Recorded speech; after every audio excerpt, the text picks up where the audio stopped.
Big Pharma definitely doesn't want you to see this. We're going to be talking about superhuman health, how to live to be 100 with no illness and disease, how, if you're a guy out there, how you can get super big muscles, look lean, and have incredible sexual energy, even if you're 95 years old, how to lose weight. Is that what we're talking about, Trey? Is that all the benefits here? Well, I'll tell you who we have. We have a very special guest, Harvard medical doctor. He won 2 Nobel Prizes for medicine longevity. That's not you, right? You didn't win any Nobel Prizes. No. And I'm not a Harvard medic. I was like, shit. He's like, what? Yeah, dude. We got the wrong guy. We got the wrong. No, listen, we have an excellent, outstanding expert on health and nutrition who has no credentials whatsoever. And I'm telling you that for a reason, because when I wrote the book, Natural Cures They Don't Want You to Know About, which sold 50 million copies and was #1 in the New York Times bestselling list for 26 weeks in a row. When I was on the Today Show with Matt Lauer and Fox News and CNN and everybody else, and I was interviewed and on the front page of the Wall Street Journal and the New York Times, everybody said the same thing. What qualifies you, Kevin, to write a book on health? You're not a doctor. And I said, what qualifies me is I traveled the world. I interviewed 5,000 healthcare practitioners, and I have more information than any doctor on the planet when it comes to natural ways to cure and prevent disease. I didn't go to Harvard. I didn't win a Nobel Prize, which means I'm not dialed into the drug companies and only know one therapy. I'm not a chiropractor. I'm not an herbologist. I'm not a homeopath, which means I only know that and nothing else. I have a broad sense. So we have DYLAN GEMELLI is a guy who has these great titles which mean nothing. I love this because he has the knowledge. And the reason I'm bringing this out is we always talk about who do you listen to? You listen to somebody who has what you want and has been where you are, and it doesn't matter about titles. So John, my producer, said certified cellular health coach. That means nothing, okay. Integrated health practitioner. That means nothing. Certified personal trainer. Yeah, okay. Weight loss specialist. What does that mean? How do you become a weight loss specialist? Online, I'll send you a certificate. You are now a weight loss specialist. Fitness and nutrition expert. Okay. The point is, this guy has knowledge and knowingness on this subject through massive amounts of personal experience and massive amounts of research in real life. It is in theory, not textbook, not from a Harvard MD. DYLAN GEMELLI, thank you very much for being with me. I appreciate it, man. It's great to be here with you. I've been looking forward to this. And I love you when I read all this stuff and I said, this is a guy after my own heart. He's healthy. He knows health. He knows nutrition. So let's just talk about a few things right off the giddy up. I talked about longevity, how to live longer, how to build up testosterone, how guys can get great muscles and have great sexual health and virility, how women can balance out their hormones, maintain their weight, look beautiful and young until they're 85 years old without cosmetic surgery and things. There's a lot of people out there that use the word biohacking. What is biohacking, and is it real? So it's one of those polarizing terms, because when I first heard it, I was more involved in the bodybuilding and fitness world side of things, kind of the meathead side of things. That was my niche. That's where I found that I could grow the fastest. I got all the followers and everything, but it wasn't who I was. So I see this term biohacking when I was actually speaking at the Mr. Olympia this year, which was like my culmination, right? Because they're taking an influencer to go speak with doctors and everything. And I'm the first quote unquote influencer who actually really isn't an influencer, but regardless, that they put on stage. And while I'm there, I meet people from the biohacking industry. So when I get home, I got COVID. And when I got COVID, instead of pouting and wondering, woe is me, why did this happen right after I got all this momentum, I started to dig into the research. And I said, okay, all these people are biohacking, they're doctors, they're naturopathics, they're moving away from standard general practitioners and all that nonsense. And what does biohacking actually mean? I mean, what is it? Well, it means getting and that's healthy. Yes, and that's where I'm going. So that took me into what is this? Because I looked at it like Bitcoin. When Bitcoin came out, everybody made it so difficult. Biohacking's nothing. All it is, in simple terms, is taking care of yourself, but being self-dependent, not being reliant on other people. It's basic stuff. Is it tricks and techniques, we'll call it tricks and techniques and methods to stay healthier, live longer, and look younger? Absolutely. But it's simple. That's what the objective is, right? Yes, and it's so simple. People think of it as you got to have millions of dollars, you got to have all these technologies, you got to be Brian Johnson and all these guys that spend all their money figuring out every other therapy. That's not it. Wake up in the morning, go outside and walk. That's biohacking. Literally, fixing your diet, eating properly. It's biohacking. Biohacking can be the most simplest basic thing, and it can go to the most intricate thing.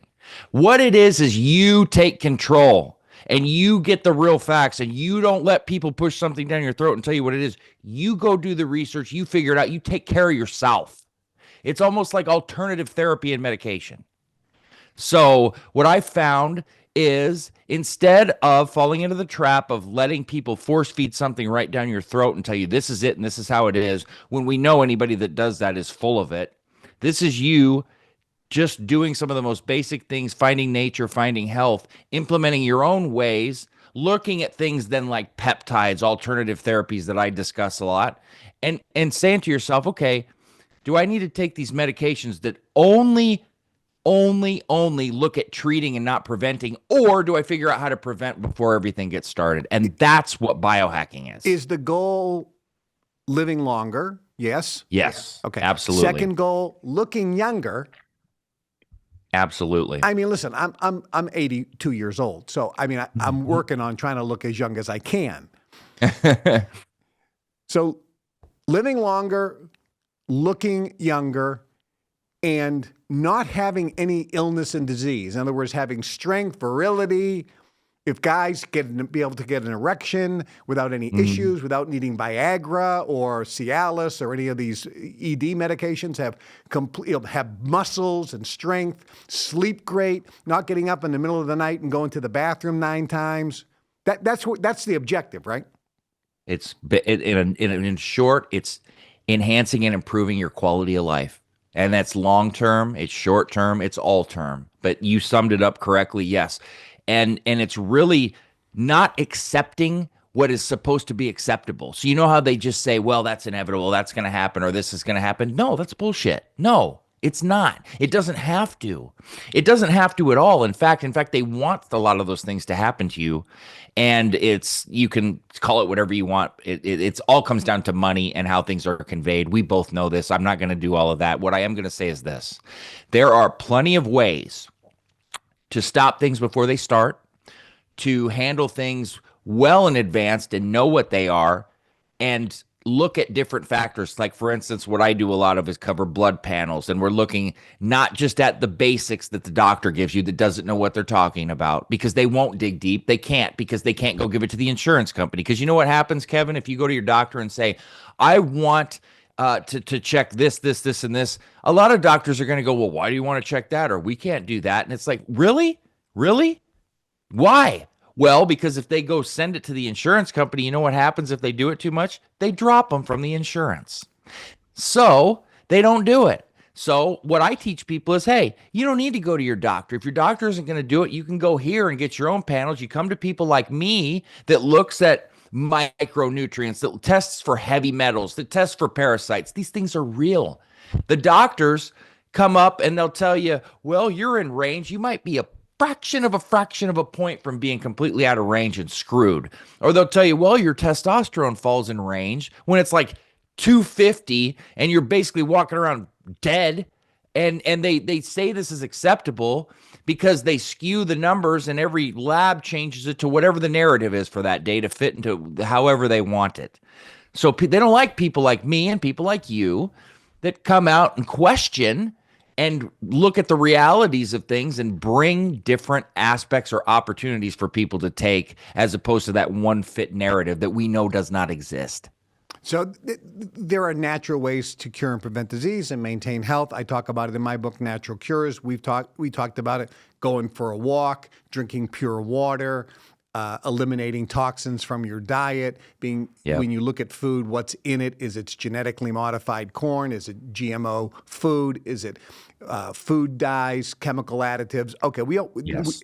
most people actually don't know that that's bad for you and having massive negative effects, but it is. But let's talk about something that is a proactive approach, controversial, and very misunderstood. My friend Suzanne Summers was a big promoter of bioidentical hormones. And when she would promote bioidentical hormone therapy, this was before the knowledge of peptides, which are kind of Right. precursors to bioidentical hormone therapy. Talk about that, because I know this is an area that you've studied ad nauseum and have huge amounts of data and information and knowledge on it. Yes. So I am one of the biggest proponents out there of testosterone replacement therapy or hormone replacement therapy, whatever you want to call it. Now, there's positive and negatives that I look at this. One, they have for many years tried to put out studies or skew numbers to say that it causes heart problems and things that we've come to find out now, like we have with a lot of other things, like the fat phobias, for example, on fatty foods, that is just a complete and utter nonsense. Now, I will tell you this because I've been in the steroid world and coached bodybuilders for so long. If you abuse anything, and it's not just testosterone, it's anything, yeah, you can get those heart problems. But when you need a therapeutic dose of exogenous testosterone to improve your quality of life and it's used properly, that can enhance a man's life to the nth degree. Tell me the benefits that happen to a guy who would take testosterone, and then I'm going to talk about why you need it. But what are the benefits? So if a person has quote low testosterone, and they start taking a testosterone cream or something to build, what are they going to notice? What difference in their life, in their body, are they going to notice? So much. And this depends on how serious of a hypogonadal condition they have. And for anybody listening, that hypogonadal is just what you said. It's a low testosterone. And some people will develop this problem based upon something out of their control. But most in general, it's some sort of lifestyle issue. It could be diet, it could be stress, it could be sleep related, it could be use of steroids, for example. Anyway, to answer your question, and this once again depends on the severity, but it's going to go all the way from you're going to lean out because when you have low testosterone, you're going to have an inability to burn fat, for example. You're going to have probably erectile dysfunction, but you will at least have a lower libido, lower desire or sex drive. That's going to go right back up, generally speaking. You're going to have more cognition, less brain fog, less irritability, things of that nature. You'll notice that your cortisol levels will get better because they're going to be bad with low testosterone, and that's kind of stress related too. You're going to sleep better. You're going to have it's funny because you almost have this euphoric feeling, and it's not like a drug euphoric, but it's like, wow, I'm just happy to be alive type of thing because you've been so down for so long. So it can have all of these types of benefits. And of course, you're going to have an easier ability to gain muscle. Now, I will just want one thing. There's this mythical thing out there that if you're taking TRT, you're going to be this mass monster, and the only way people can build muscle the size they have is because of that. And that's utter nonsense. Okay. If you are having low testosterone issues, you're going to have an inability to gain muscle. So you're going to look terrible, basically. So when you take it, yes, you're going to get that ability back. So if you're working out and taking care of yourself, yeah, at 60, 70 years old, sure, you can build more muscle. But a lot of the reason people can't when they get that age is because they have the issue. So we're just correcting the issue. And why do you think men, and we're talking about men here, but I want to talk about women hormone in a second.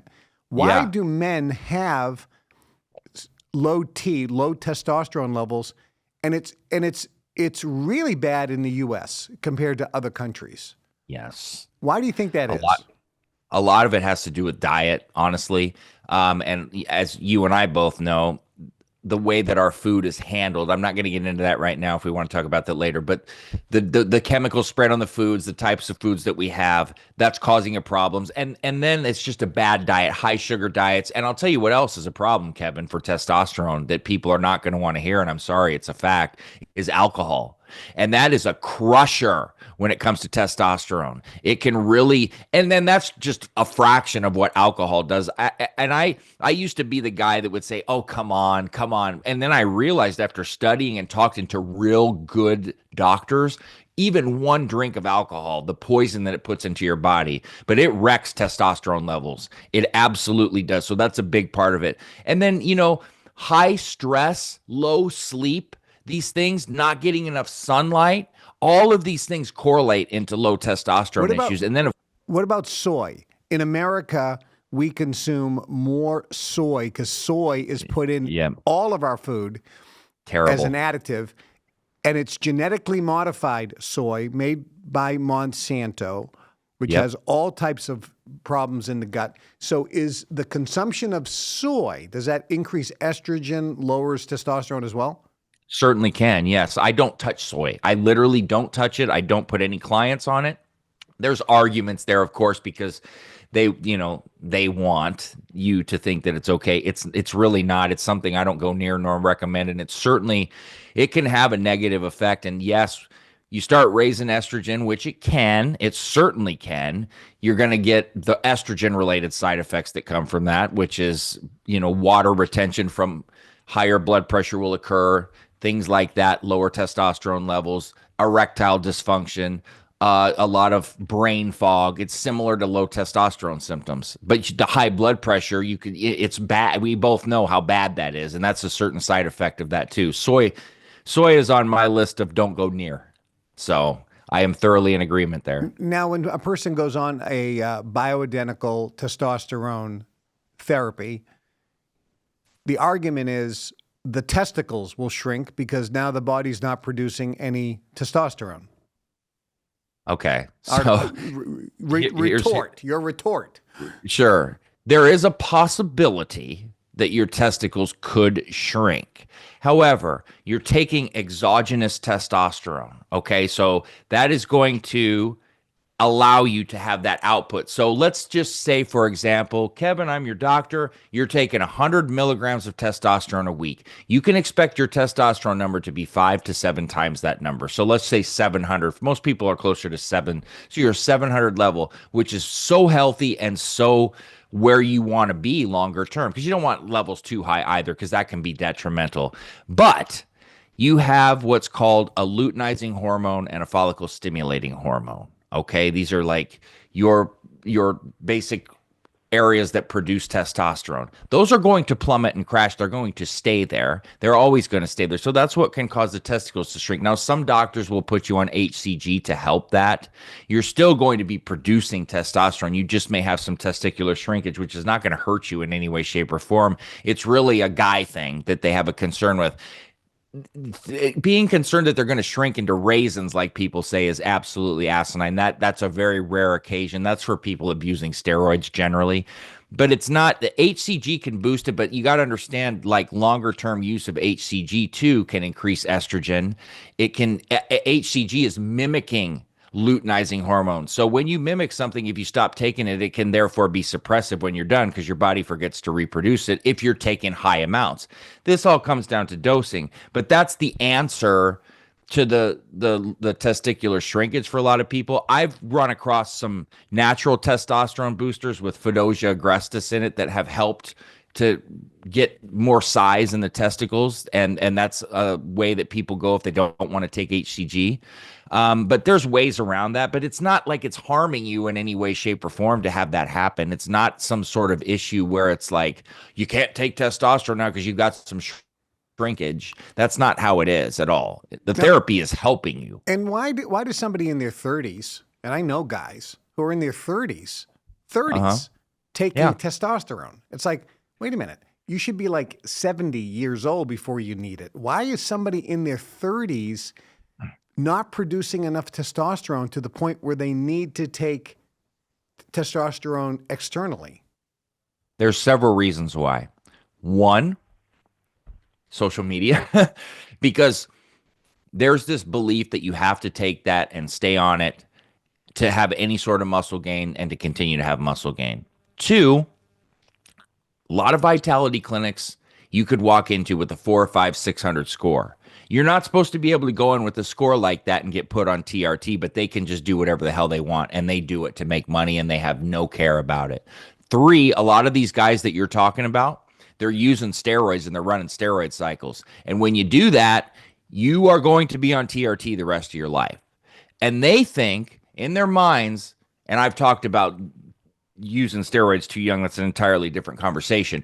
But when you do that, inevitably you're going to be on TRT. You start using steroids, there's no way around it. You're going to be on TRT, whether it's early or later. And that's testosterone replacement therapy.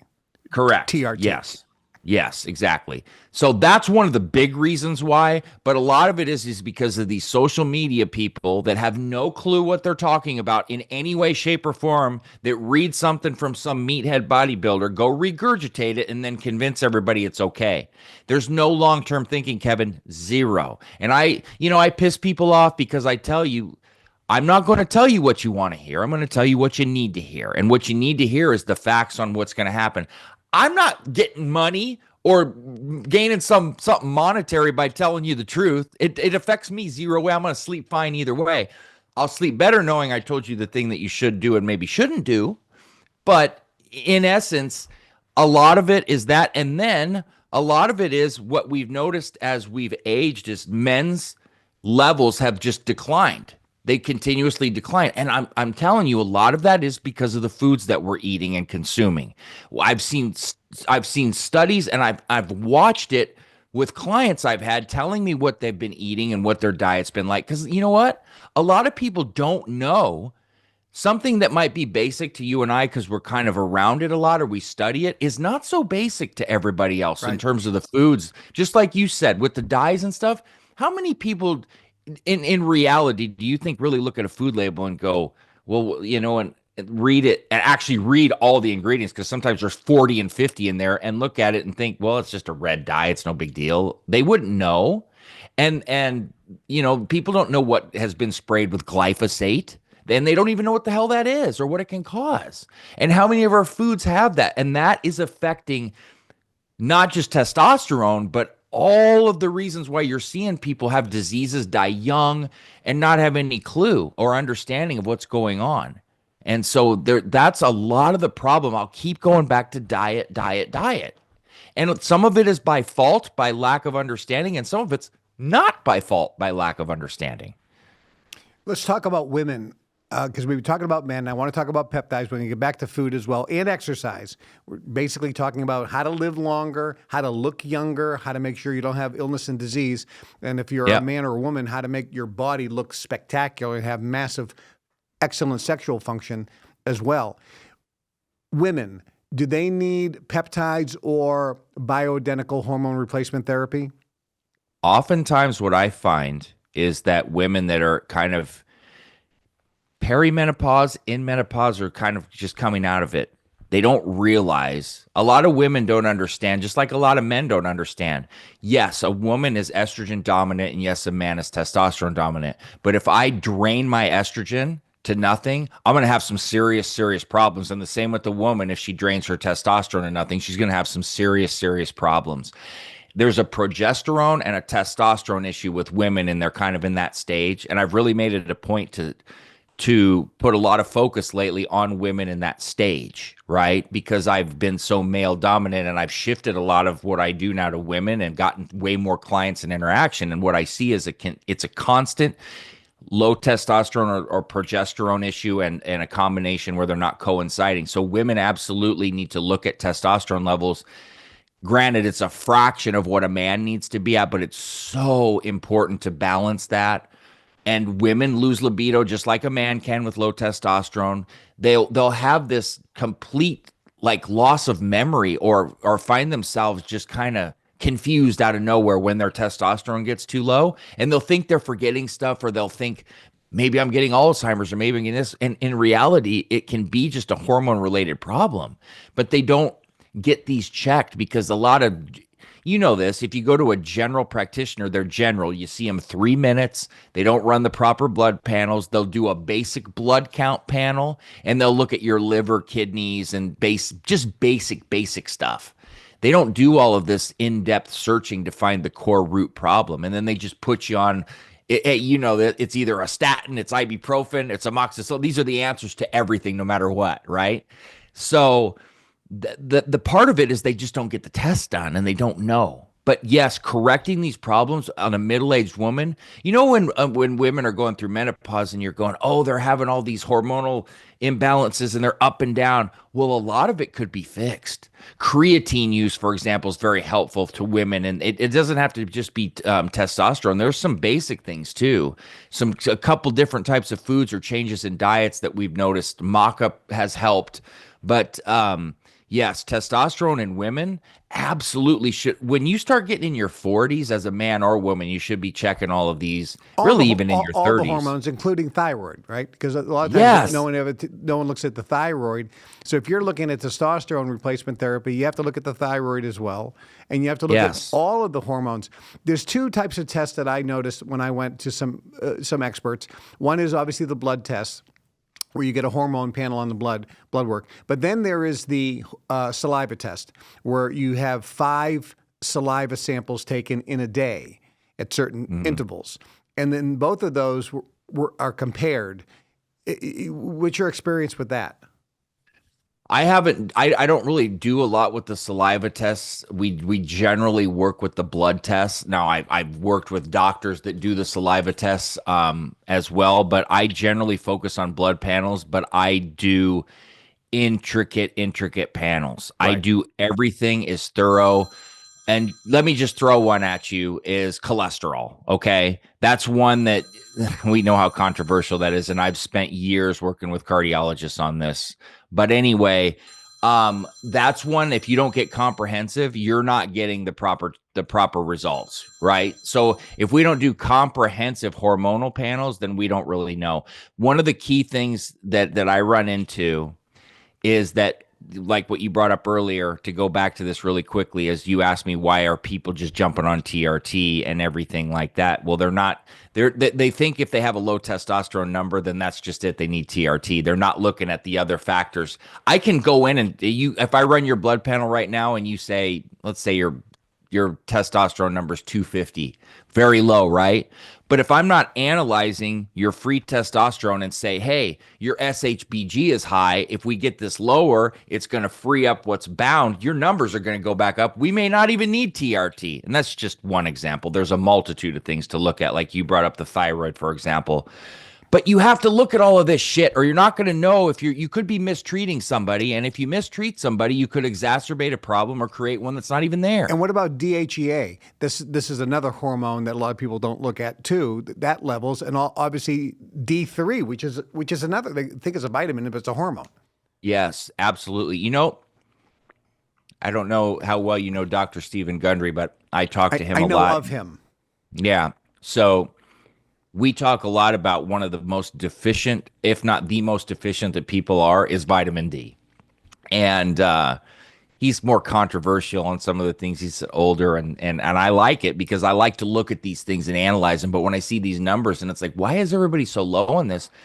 They're not getting enough sun. They're not eating the right foods. They're not taking the right supplements, and they just don't know. But yes, DHEA is another one that we have to test and look at. And you can certainly supplement that. If you just look at one thing like testosterone or estrogen, if you're looking at one thing, you're missing everything. Here works synergistically together. And they're all balanced. There's this harmony, right? So you have to make sure that the thyroid, the DHEA, the cortisol, where's that level, your testosterone. Everything has to be balanced, right? You just do one thing and then everything else gets out of whack.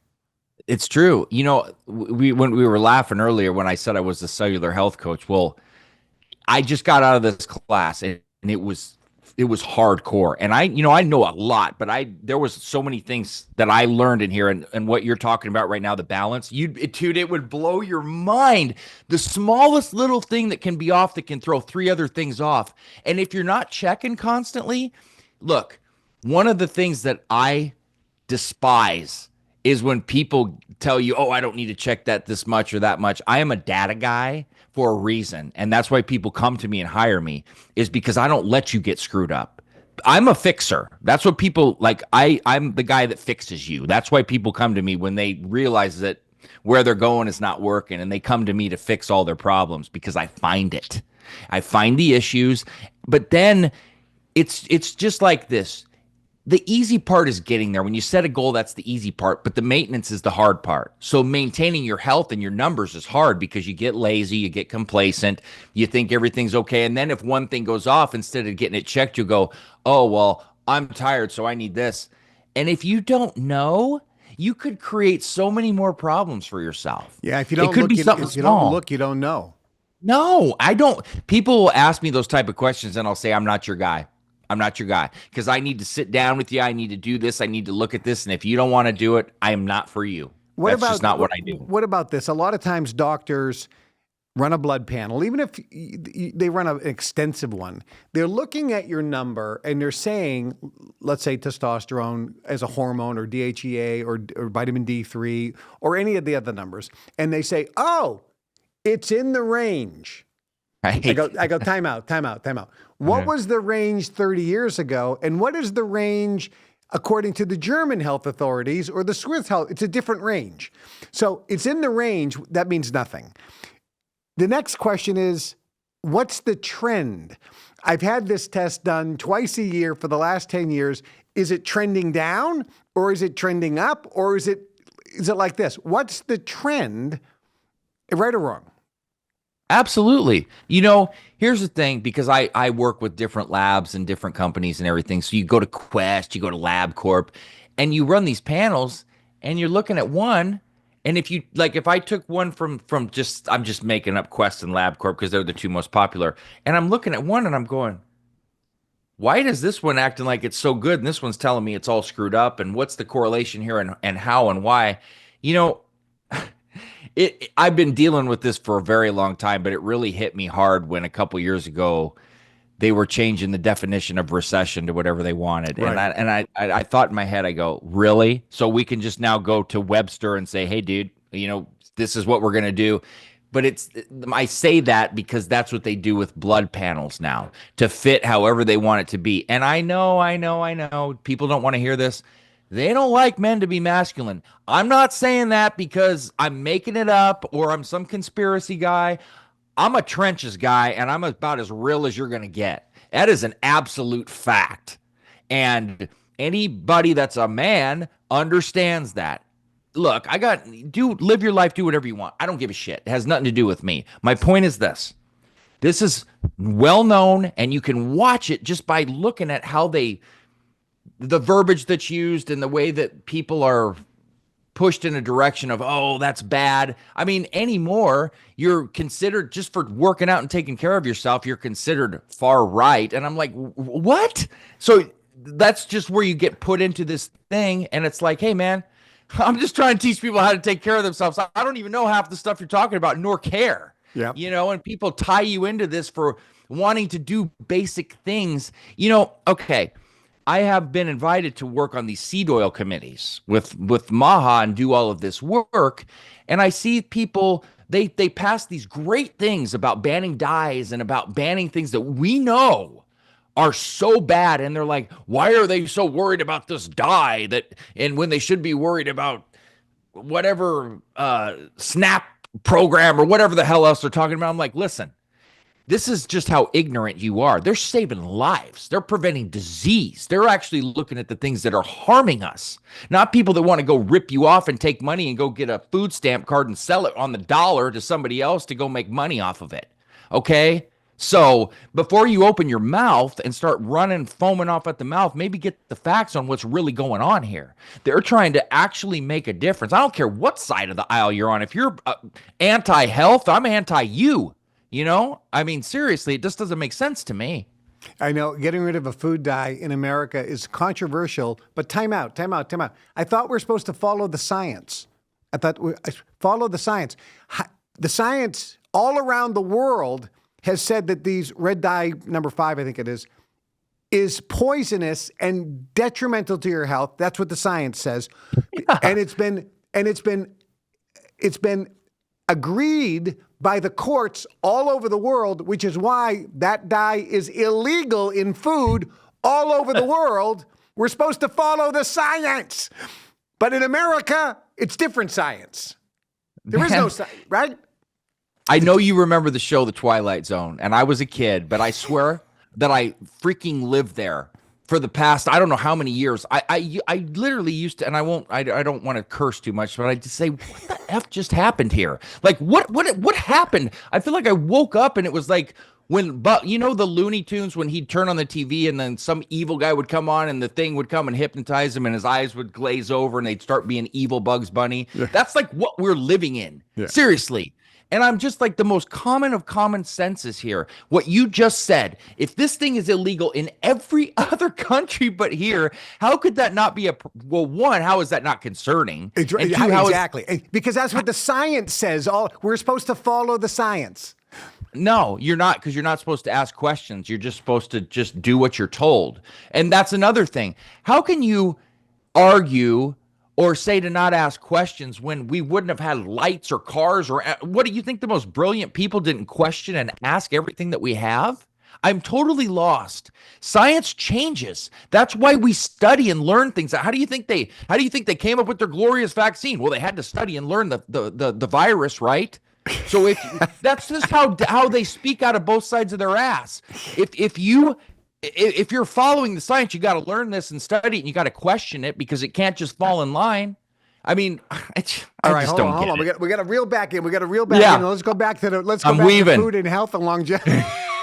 You and I. All right, now, precursors to hormones and health. There are a couple things out there, and tell me your opinion on them. One is Deer Antler Velvet. Said that if you take it, and a lot of sports athletes have taken it, and actually it was in the news where a lot of athletes, because it said it built up, it allows the body to produce testosterone more naturally and has other health anti-aging benefits. Any thoughts about that? I remember when that first came out and I looked at it and I just started laughing. I just started laughing at the name or whatever. I mean, look, what you're going to find from things like that, I really think are honestly like 70 to 80% placebo effect. If you want to go look at numbers and take one of those and look at them, the boost that you're going to get is very minimal. So there's a lot of testosterone boosters out there. Yeah, Tonjac, there's different, herbs, maca, et cetera, that allegedly have some research showing that if you take this, it stimulates testosterone and other hormone production to increase masculinity, energies, et cetera, et cetera. And again, it's, there's a lot of people that, placebo or whatever, anecdotal evidence say that it got great results. And there are studies that show some of it actually, based on the numbers, look pretty good. I remember when I was taking one of those things and I went and got my testosterone checked, and the guy says, "Oh, you're on testosterone therapy." I said, "No." He goes, "Then we have 1,200. It's like, "Of course you are." And I said, "No, I'm not." He said, "What do you, no." And he says, "That's impossible." I said, I'm taking a couple of these boosters, and maybe that helps." And he goes, "What's the name of it?" Right out. I've been in the supplement business since 2011, so I have seen it all, been around it all. I actually design formulas. I've designed testosterone boosters. I've designed, fat loss compounds, things like that, and just sold them to companies or helped build them. And most of them are BS, right? Well, I would say you need to have the right expectation. Okay, so with testosterone boosters, 90% of that is marketed so well. I mean, some of those companies have so much money, and they can make you feel like you're juicing up your testosterone. And look, the first time you take one of those, you're going to feel pretty good. But if you go, like I have run so many tests and done so many things, especially guys that are, either experiencing an issue or using steroids or whatever, they don't do much of anything for people like that. Now, I will tell you this. One of the things that I like to do is if a woman comes to me with low testosterone and the ability for these natural ones to boost the amounts that you need, sometimes it's the answer for a woman. That way they don't have to take the hormone replacement therapy, and it's always better to do some precursor first. All right, so I always try it. So what about peptides? Explain exactly what a peptide is, because that's a word that we're hearing a lot. I knew about it years ago, but again, it's a misnomer sometimes. It's misused. It's misunderstood. Explain peptides. So one of the benefits that I've had doing what I do is, that peptides really started to get more mainstream in the front forth, I don't know, within 5 years. I learned about them in 2011. And what I found back then was I was quite astounded because they were grouped with like performance enhancing drugs. Right. Man, all they are short chains of amino acids. In reality, Exactly. that's all they are. And short chains of amino acids are building blocks of proteins. They're naturally occurring in our body. Now, there's some that you're taking, they're exogenous and et cetera. However, peptides, I believe, and this may be a bold statement, this is just what I believe. That it doesn't, it's not proof, it's nothing more than that. But I believe that this is the future of like the therapies that we're going to have in a lot of things if we're able to get past, big pharma. That's a big Because the if. peptides are effectively natural because they're just amino acid chains. Yes. So they're effectively natural, and they stimulate the body to do something as opposed to adding testosterone or adding something. You're letting the body create it as it was designed. Human growth hormone, you can take the injection of human growth hormone before you go to bed, or you can do something that stimulates the body to produce more human growth hormone, which is obviously better as your first choice. But if you're 80 years old and your body ain't producing any more human growth hormone or testosterone, by gosh, take it, because you're going to feel infinitely better and look younger and live longer and have a much better quality of life. Right or wrong? I love that you are versed on this and you know what you're saying. So when I started, there were like 9 peptides to choose from, and most of them were growth releasing hormone peptides, right? So basically all that we're doing here, so it's a GHRP or a GHRH, and they do exactly what you said. Instead of taking actual HGH, you're taking these, which are stimulating your body to produce growth hormone on its own, which ideally we want to do, unless there's some serious issue where it's just not going to work.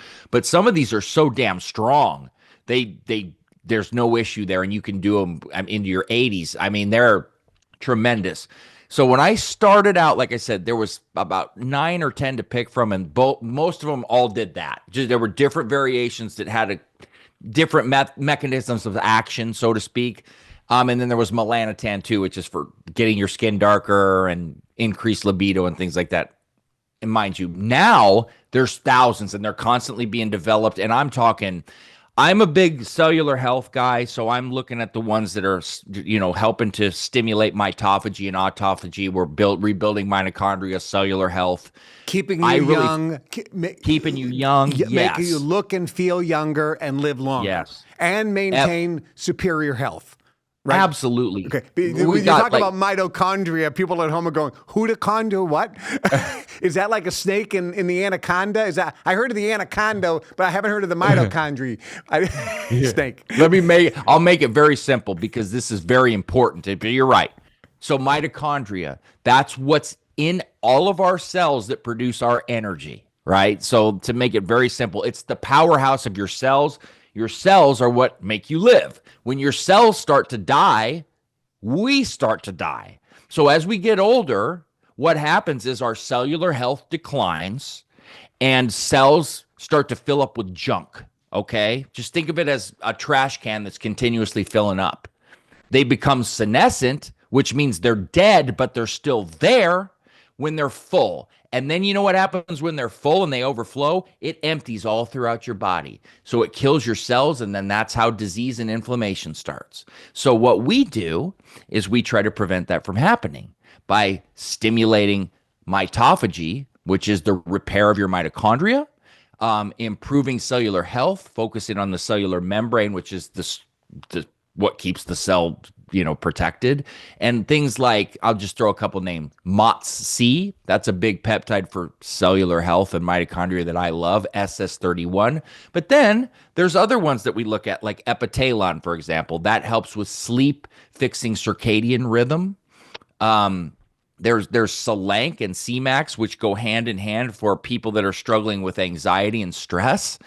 I mean, there's literally something for everything. There's things that have, they'll be preventative in terms of helping you to hopefully mitigate or prevent onset Alzheimer's. There's things for cardiovascular and heart health. Then certainly anti-aging, erectile dysfunction, PT141, for example. I mean, the list is endless, Kevin. And that's why I love it so much, because there's something for everybody for everything. We could go on for hours and hours, and I want to have you back on the show because we didn't really talk about, which I wanted to, but we are. We're going to talk about exosomes. We're going to talk about telomeres or telomeres, Yes. however you want to pronounce it. Everybody has a different pronunciation. We're going to talk about what foods to avoid to maintain superior dynamic health, what foods to eat more of, what order, if there's an order, what about glucose levels and what stimulates that, because with that increases inflammation. There's so much. You're like, oh yeah, we want to talk. There's so much more we can talk about, and I'm absolutely going to have you back on because you are brilliant. But the bottom line is, everybody who's watching, we just got a minute left. Everybody who's watching, if they want to improve the quality of their health, they have to look. And a hormone panel is a good place to start, but either a blood and or, like I did, the 5 different saliva throughout the day, but a complete full spectrum panel. And you really look at that and consider whether it's peptide therapy or consider hormone replacement therapy, bioidentical, probably the best, or some precursors if you don't want to go down that road, including HGH, human growth hormone, IGF-1, insulin growth hormone factor, etc. You know all this better than anybody. So I love it. We're going to have you back. But one last question before you go. Everybody who's watching is it possible for them to increase the quality of their health and feel better? Oh, absolutely. It starts, step one is getting a better sleep cycle, get them day right, and start from there and just increase good habits each and every day. I'm telling you right now, it's not just possible, it's a necessity that we all can do very easily without spending a lot of money. It's just time, effort, and keep it on the right track mentally. You are the best. DYLAN GEMELLI, thanks very much for being my guest. You are brilliant. We're going to have you back on again. Have a super, super day. If you're watching right now, this is Kevin Trudeau, The Kevin Trudeau Show, Limitless. Make sure you subscribe, leave a comment, forward this to everyone, like it, subscribe to the show, tell your friends, relatives, neighbors, and listen, look out for your own health. You can feel better now. You don't have to hurt anymore. You can look and feel 10, 20 years younger than you do right now, just doing some simple steps, not spending a lot of money. You don't have to go down these rabbit holes and spend insane amounts of money and spend insane amounts of time. You can dramatically improve the quality of life and the way you feel and the way you look right now. I'm Kevin Trudeau. Thanks for watching. Until next time, you can be, do, and have anything and everything you desire. Much love, everybody. Bye-bye. Hey, if you like that show, I did another show a while back on a subject similar to this, and I think you're going to love it. So click on the link and watch this other show that I picked out just for you. The 10 foods that you need to be eating if you want to have a better sex life, both for men and women.